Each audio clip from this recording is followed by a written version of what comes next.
외식 프랜차이즈 가맹점 관리입니다. 지금 쉴 새 없이 많이 달려왔죠. 지금까지. 매장을 어떻게 운영하고 3S가 뭐며 프랜차이즈 시스템이 어떤 건지 이런 부분을 계속 말씀드렸습니다. 외식 프랜차이즈 가맹점 관리는 주간, 월간, 정기적으로 가맹점 관리를 점검할 수 있는 저는 가맹점 관리 시스템의 정립이 먼저 필요합니다. QSC 체크리스트. QSC는 기본이라고 말씀드렸죠. 근데 QSC가 나오기 위해서는 평가에 대한 거리가 나와야 되고, 그 평가에 대한 거리를 만들기 위해서는 앞서 말씀드렸던 QAR 리포트라던가 여러 또우 시트라든가 매출 목표 여러 가지 이런 부분이 다 부수적으로 들어가야 되는 겁니다. 오픈 프로시저대로 운영되고 있지 않다라는 기준을 만들기 위해서도 프로시저가 필요한 거죠. 이런 매장 운영 관리의 툴을 토대로 슈퍼바이저 담당 가맹점의 세일즈 타겟이 다 별도로 있어야 됩니다. 담당 슈퍼바이저는 자기 담당하는 가맹점에 리스트업을 하고 그 리스트업에 따라서 가맹점별로 세일즈 타겟을 다 별도로 정해야 됩니다. 그리고 별도의 매니징 포인트가 있어야 됩니다. 첫 번째, 가맹점주의 성향. 두 번째, 세일즈의 타겟이 얼마 될 수 있느냐. 세 번째, 진단을 낼 때 여기는 개선사항이 뭐가 있느냐. 배달 매출 분석을 어떻게 할 거고, 여기는 PPA, 객단가가 어떻게 되니까 어떤 식으로 올려야 되는 거냐. 앞서 말씀드렸던 매출을 향상시키기 위해서는 객단가나 테이블 단가를 올릴 거냐, 매장으로 방문하는 객수를 늘릴 거냐, 두 가지 중에서 하나를 올리지 않으면 매출은 올라가지 않습니다. 유지가 되는 겁니다. 유지하는 부분이 더 힘들다는 건 알고 계시죠? 올리려는 노력에 유지가 되는 거지 올리려는 노력이 없이 유지될 수는 없습니다. 왜 그렇죠? 계속해서 비슷한 경쟁 브랜드는 나올 거고 경쟁할 수 있는 여러 업종들이 많이 나오고 있습니다. 무한 경쟁 시대에서는 계속해서 개선할 수 있는 노력에서 브랜드의 완성도를 가져가는 시스템을 만들어 놔야 됩니다. 가맹점의 매출에 따른 물류 사용률도 중요하죠. 슈퍼바이저한테는. 필수 품목을 어떻게 가져갈 거냐. 그 필수 품목에는 그 브랜드에 어떤 전문성이 들어가 있느냐. 자전 매입을 할 수가 있는데 이 자전 매입에는 어떤 이슈가 있느냐. 자전 매입을 하지 못하게 하기 위해서는 어떤 부분을 더 채워나가야 되느냐에 대한 부분이 계속해서 사업계획 측면에서 계속 나와야 됩니다. 피믹스, 컴플레인 처리. 컴플레인은 물류에서 나올 수도 있고요. 고객의 소리에서 나올 수도 있고 가맹점 나름대로의 인테리어 AS도 나올 수 있습니다. 가맹점별 세일즈 타겟 매니징 포인트가 나왔으니까 가맹점별 P&L 관리가 나와야 되고요. 가맹점을 관리하기 위해서는 이 가맹점엔 이 가맹점엔 이런 부분, 이 가맹점에는 이런 부분. 각기 다른 성향과 매출과 입지와 상권을 가지고 있기 때문에 가맹점별로 어느 정도의 정리가 되지 않은 상태에서는 가맹점 관리하기가 쉽지 않습니다. 이 부분에 대한 계획이 필요하다는 겁니다. 차근차근 또 보겠습니다. 자, 이 부분은 2018년도, 19년도, 20년도의 가맹점 총 매출을 그래프로 나타낸 겁니다. 중요한 거는 물론 아까 그 세일즈 타겟 그 매장 관리에서도 말씀드렸지만 꺾은 선 그래프가 꺾이는 시점이 있습니다. 매출을 향상시키기 위해서는 꺾이는 시점을 미리 예상하고 방어하면 되겠죠. 2020년도에는 물론 특별한 이슈가 생기긴 했습니다만 2018년도의 하늘색 그래프를 한번 보겠습니다. 9주차. 지금 저 그래프는 1년을 52주로 생각을 하고 52주에 맞춰서 주간 매출을 기록해 놓은 겁니다. 9주차에 한번 보시게 되면 9주차에 하늘색 그래프는 내려갔었죠. 근데 2019년도 녹색 그래프는 올라가 있습니다. 2020년도는 우선 코로나 시즌이니까 제외하고 2018년도와 19년도 그래프를 비교해 보겠습니다. 방어를 충분하게 했네요. 9주차에. 그러다가 하늘색 그래프가 올라가는 시점을 계속 방어를 하다가 녹색 그래프가 계속 윗선을 약간 상회를 하고 있죠. 그리고 나서 32주차 정도, 이 정도 가서는 약간 뭐 엎치락 뒤치락 하는 경우도 있긴 합니다만, 그리고 코로나19가 언제 나왔다, 뭐가 재난지원금 언제 나왔다, 그리고 마케팅을 어떻게 했다, 뭐 이런 부분에 대한 간단한 요약 부분이 되어 있습니다. 매출이 떨어지면 떨어지는 이유가 있을 거고요. 올랐다면 오르는 이유가 있습니다. 매출이 오르는 상황에서는 더 올라갈 수 있도록 계획을 해야 될 거고, 떨어지는 거는 떨어지지 않도록 방어를 해야 됩니다. 그러면 매출이 떨어지지 않거나 더 올라가게 만들려면 분명히 무언가 액션이 필요하겠죠. 가맹점에 뭐 마케팅 비용을 뭐 지원해 준다거나, 아니면 뭐 본사 측면에서의 뭔가 광고를 진행한다거나, 아니면 뭐 여러 가지 그 이슈들이 있을 겁니다. 1주에서 52주를 흘러가게 되면, 월별로 생각을 하게 되면 월별에 대한 트렌드가 있을 거고요. 예를 들어서 사업 계획을 잡을 때 1년 거를 함께 잡다 보면 뭐 선거 기간도 있고, 뭐 바캉스 기간, 뭐 프로야구, 뭐 한국 시리즈 기간, 아니면 뭐 복날 기간, 여러 가지 그 이슈들이 있는 날짜들이 있습니다. 그리고 매 연마다 추석 연휴, 구정 연휴가 다른 시점에 끼게 되죠. 그런 부분에 대해서, 그리고 8월달, 7월 말쯤 정도 되면은 장마 기간이 오게 되고, 여러 가지 기본적으로 1년을 운영하게 되면은 1년 동안의 기본적인 그 이슈가 월별로 왔다 갔다 하는 기간들이 있습니다. 그 기간들에 대한 매출을 보고, 그 기간에서 우리 매장, 우리 브랜드는 그 이슈에 강한지 약한지에 대한 먼저 판단이 중요할 거고요. 그 방어를 하기 위해서, 향상시키기 위해서 계속해서 이 데이터를 쌓아가야 됩니다. 그래서 아까 전에 한번 그 트래시워드에 대해서 한번 설명드리긴 했는데, 한번 실수한 거는 괜찮습니다. 다시 그 실수를 안 하면 되는 거거든요. 그런 부분을 중요하게 생각을 하시고, 매출이 떨어지는 거를 떨어질 것 같구나, 어떻게 방어해야 될까? 통상적으로는 떨어지는 거는 한 2주 전 정도부터 기획을 해야 됩니다. 어차피 POP라던가 아니면 여러 가지 마케팅이라든가 기획하는 시간이 필요하고, 뭐 인쇄되는 시간이 필요하고, 매장에 적용하는 시간이 필요하기 때문에 그런 부분에 대한 뭘 해놓아야 되고요. 꺾은선 그래프가 있고 옆에는 여러 가지 내용들이 있어야 됩니다. 이때 날씨가 갑자기 어땠는지, 아니면 뭐 신메뉴가 나왔는지, 신메뉴가 나왔었는데 어땠는지, 뭐 이런 부분에 대한 기록들이 있어야 그 다음 사람, 아니면 그 다음 연도에 뭔가 마케팅이나 뭐 이슈의 사항들에 대해서 기록을 하기 위해서는 이런 내용들을, 아, 작년에는 이런 식으로 했었는데 이렇게 됐었구나. 올해는 작년에 잘 됐으니까 이 부분을 좀 더 강화해보자 라던가, 작년에 이게 잘 안 됐으니까 이번엔 다른 방법을 써보자 라던가, 그런 부분에 대한 계획이 나올 수 있는 겁니다. 그래서 가맹점에 대한 데이터도 중요하긴 하지만 본사 측면에서의 데이터도 중요하기 때문에 슈퍼바이징 하시는 직책을 갖고 계신 분들은 이런 데이터를 쌓아가는 게 상당히 중요하겠죠.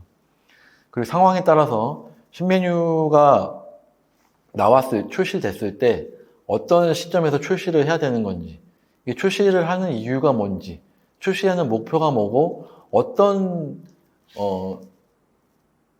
특성을 가진 메뉴를 만들어서 출시하는 게 맞는 건지에 대한 부분도 R&D 팀이나 본사 그 경영관리하는 쪽에다가 제안할 수 있는 상황이 돼야 될 겁니다. 피믹스에 대한 부분이 또 나오는데요. 피믹스 통계를 작성하는 이유를 잠깐 아까 전에 말씀드리긴 했습니다. 우선은 피믹스를 하는 이유는 어떤 메뉴가 강점이 있는지에 대한 부분을 판단하기 위한 거고요. 잘 팔리는 메뉴는 더 잘 팔리게 하고, 안 팔리는 메뉴를 잘 팔리도록 끌어오거나 아니면 다른 메뉴를 교체하거나 오퍼레이션을 개선하기 위한 겁니다. 메뉴 엔지니어링이라고 합니다, 통상. 근데 메뉴 분석하는 거에는 뭐 밀러법이든 파벳식 분석법이든 뭐 ABC법 여러 가지가 있는데, 통상적으로는 카사나바와 스미스법을 요즘 제일 많이 씁니다. 이 부분은 뭐냐면 판매량에 대해서 매출과 판매량을 기준으로 계산을 하는 겁니다. 이 메뉴가 판매량이 몇 퍼센트인데 매출의 몇 퍼센트를 기여했느냐, 뭐 이런 부분을 먼저 체크를 하는 거고요. 매출의 기여도가 낮은 거를 워스트를 뽑고, 이 워스트에 대한 부분을 어떤 식으로 개선할 건지에 대한 부분을 그냥 하는 방법인데, 간단하게 얘기하면 메뉴 판매량과 메뉴의 공원이익을 중심으로 분석하는 방법이 제일 요즘에 많이 쓰는 방법이라고 보시면 될 것 같고요. 포스를 이용하시게 되면 ABC 같은 거는 뭐 기본적인 데이터를 이용하는 거다 보니까 포스에서 몇 번 클릭만 하셔도 바로 ABC 통계가 나오긴 합니다. 근데 우선은 가맹점에서는 그렇게 할 수 있지만 슈퍼바이징 가맹관리 부서에서는 전 가맹점, 지역별 가맹점 뭐 이런 식으로 나누어서 뭐 지역적인 상권의 특성적인 뭐 이런 부분의 통계를 먼저 가지고 이런 분석 툴을 이용해서 여러 가지 그 다음 계획을 세우시는 게 중요할 것 같습니다. 이 부분은 포스 시스템을 그러면 가맹점에서도 다 잘 쓰게 해야 될 거고, 이 부분이 이루어지기 위해서는 메뉴에 대한 코드 번호를 관리 잘 하셔야 됩니다. 통상 많이 하는 실수가 뭐냐면 무분별하게 코드를 생성하는 거죠. 가맹점이 생길 때마다 같은 메뉴인데 다른 코드를 해서 생성한다던가 뭐 이런 식의 뭐 내용이 있을 수가 있는데, 지금까지 그렇게 해왔다고 하더라도 어느 선상에서는 그 중심점을 찍으시고 코드를 똑같이 가서 똑같이 분석할 수 있는 부분의 툴로 가져가는 게 중요하고요. 코드를 새로 만드는 거를 최소한으로 하시는 게 제일 중요합니다. PMIX를 관리하기 위해서는. 자, 그 다음은 이제 컴플레인 접수하는 부분인데, 컴플레인 접수하는 부분은 앞서서 말씀드린 것처럼 물류 컴플레인이 있을 수가 있고, 고객의 소리에 컴플레인이 들어올 수가 있고, 인테리어에 대한 AS가 될 수가 있습니다. 물류를 저도 좀 되긴 합니다만, 지금까지 여러 물류 회사를 많이 써서 경험도 해보고 얘기도 많이 듣고 했는데 물류가 컴플레인이 안 생길 수는 없고요. 최소한으로 하는 게 우선 제일 중요할 것 같고, 그래서 물류 컴플레인에 관련해서 3PL이나 4PL을 운영을 할 때 물류 대행사 쪽하고 이제 여러 가지 그 옵션적인 측면을 계속 개선시켜 나가기 위해서는 우선 데이터가 필요하겠죠. 단순히 뭐 구두로 얘기해서 이런 물건들이 많이 발생하고 있다라고 하는 것보다는 물류에서 품질 불량으로 나오는 건이 12건이 넘고, 뭐 다른 건이 5건이 넘고, 이런 부분을 좀 더 개선하는 부분이 필요해서 다음 달에는 10건 미만으로 하는 부분이 중요할 것 같습니다라고 얘기를 하는 부분이 훨씬 낫겠죠. 구두로 이게 많은 것 같아요, 저게 많은 것 같아요, 이렇게 얘기하는 것보다는 정량화 시켜 있는 데이터를 말하는 게 제일 말하기 편하고, 그 다음에 개선됐는지에 대한 그 평가를 하기가 편합니다. 품질 불량인 경우가 있고요. 아니면 오더를 발주를 했는데 안 들어온 경우도 있고, 통상 외식업 같은 경우에는 물류가 냉동이든 냉장이든 나누어서 정리를 해주고 문 잠그고 나가는 게 통상적인 시스템인데, 그게 잘 안 되고 냉장이나 냉동을 바로 그냥 뭐 매장 바닥에다 놓고 갔다거나 여러 가지 이런 이슈들이 있거든요. 그 이슈들의 클레임 내용들을 우선 분류를 하시고 카테고리별로 계속해서 접수하는 부분 데이터를 쌓아가야 됩니다. 그래서 금주에는 어떤 일이 있었다, 그리고 이번 달에는 무슨 일이 몇 건이고 무슨 일이 몇 건이었다를 구매물류팀과 협의를 하신다거나, 구매물류팀은 그런 데이터를 가지고 물류회사 쪽하고 물류 대행사 쪽하고 얘기할 수 있는 이 거리를 만들어 주셔야 되는 게 중요하거든요. 그리고 이렇게 데이터를 쌓아가다 보면 어떤 지역에서 많이 나오는지, 그리고 어떤 매장에서 잘 나오는지에 대한 부분도 알 수가 있습니다. 그러다 보면 물류 대행사의 잘못인 건지, 가맹점에서 실수한 건지, 여러 가지 이런 분간이 가능할 수 있는 부분 데이터가 나올 수 있거든요. 그런 부분을 차곡차곡 쌓아나가시면서 관리하는 포인트가 필요합니다. 고객의 소리입니다. 고객의 소리는 매장으로 본사로 연락이 오는 경우도 있고요. 매장으로 바로 연락이 오는 경우도 있습니다. 물론 매장에 바로 연락이 오는 경우 같은 경우에는 가맹점 사업자가 공유를 해주지 않는 한 알 수는 없겠죠. 하지만 이제 이런 부분은 그런 부분도 알 수가 있습니다. 요즘에는 그 미스터리 쇼핑 제도를 운영하는 데도 있고 운영 안 하는 것도 있긴 한데 인스타그램이나 페이스북이나 이런 쪽에 자기가 방문했던 곳을 많이 고객분들께서 올려주시잖아요. 사진 하나만 올라온 거 보더라도 이 플레이팅이 잘 돼서 나간 건지 아니면 뭔가 이상한 건지를 바로 슈퍼바이저들은 전문가니까 보실 수 있겠죠. 이 음식에 대해서는. 그럼 그런 부분을 수집을 해서 가맹점에 체크할 수 있겠죠. 그리고 본사로 들어온 고객 컴플레인은 어떤 컴플레인인 건지, 그런 플레인은 어떻게 해결한 건지에 대한 부분도 체크해서 차곡차곡 쌓아놓을 수가 있겠죠. 그러면 가맹점끼리, 가맹점별로 데이터가 생길 겁니다. 어느 점에서 많이 들어온다. 어느 점에서 품질이 이상한 것 같다. 어느 점에서 서비스가 이상한 것 같다. 요즘에는 네이버 영수증 리뷰며, 인스타그램, 페이스북, 또 아니면 뭐 여타 플랫폼이나 이런 부분을 통해서 다 볼 수가 있거든요. 그런 부분들 계속 차곡차곡 모아 놓으시고 가맹점에 대한 평가를 내릴 수 있는 평가에 대한 체계를 갖고 계셔야 됩니다. 우선 제일 중요한 거는 VOC, 고객의 소리다 보니까 고객이 우리 브랜드, 그 가맹점에 가서는 약간 불편하거나 좀 약간 기분 나빴거나 좀 만족하지 못한 부분이 있었다고 하더라도 슈퍼바이저 입장에서 가맹점 사업자를 대신해서 브랜드에 대한 그 나쁜 감정을 좀 이렇게 없애줄 수 있는 이런 조치 내용이 필요할 겁니다. 그러면 여기에서는 좀 더 또 하나 매뉴얼을 준비해 놓으실 게 있는데 케이스 스터디 매뉴얼이 되어 있느냐가 중요할 것 같습니다.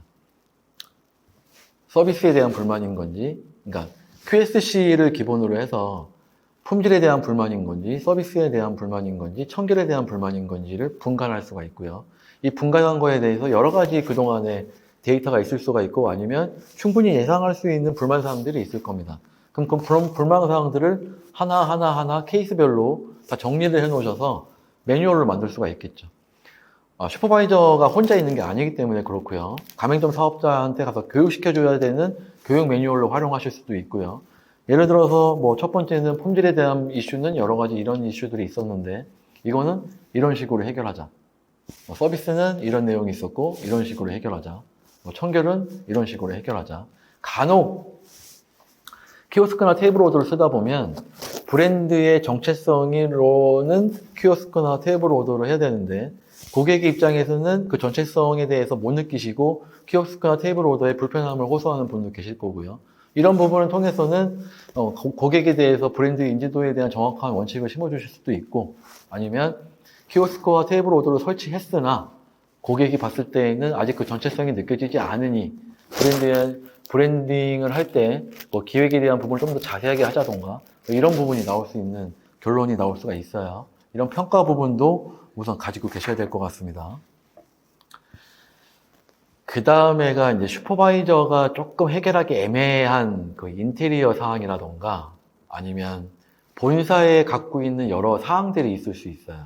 AS 사항이라는 게 단순히 인테리어만 있는 게 아니고요. 인테리어도 좀 분류를 할 수 있겠죠. 목공인 건지, 전기 쪽에 뭔가 계속 불량이 발생한다든지, 아니면 간판인 건지.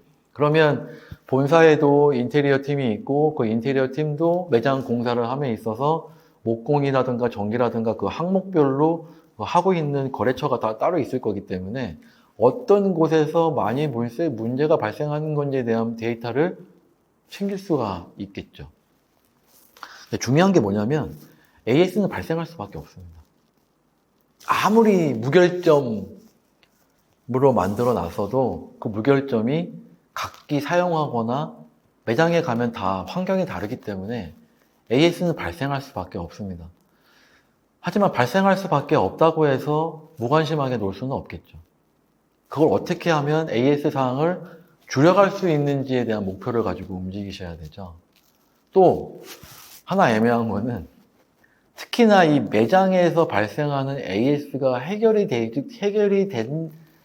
되지 않으면 슈퍼바이저가 가맹점에 가서 다른 얘기를 할 수가 없습니다.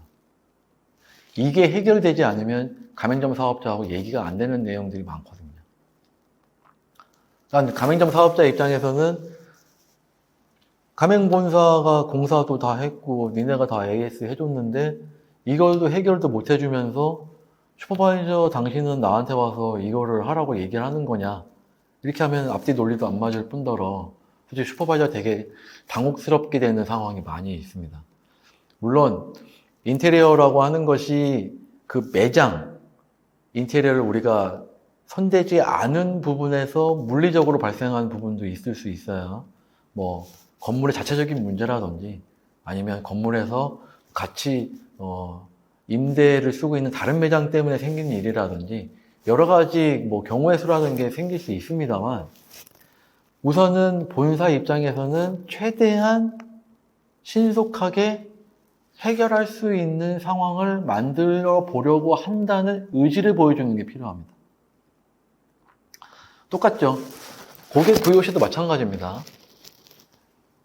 음식에서 이물질이 나왔습니다. 이물질이 나온 거는 팩트예요. 이걸 더 어떻게 뒤집어 엎을 수는 없어요. 간혹 고객이 집어넣은 거 아니에요, 이렇게 이런 얘기는 접어놓고, 블랙 컨슈머에 대한 내용을 접어놓더라도 우선 이물질이 나왔습니다. 그럼 어떻게 해야 되죠? 먼저 사과하는 게 원칙입니다. 왜?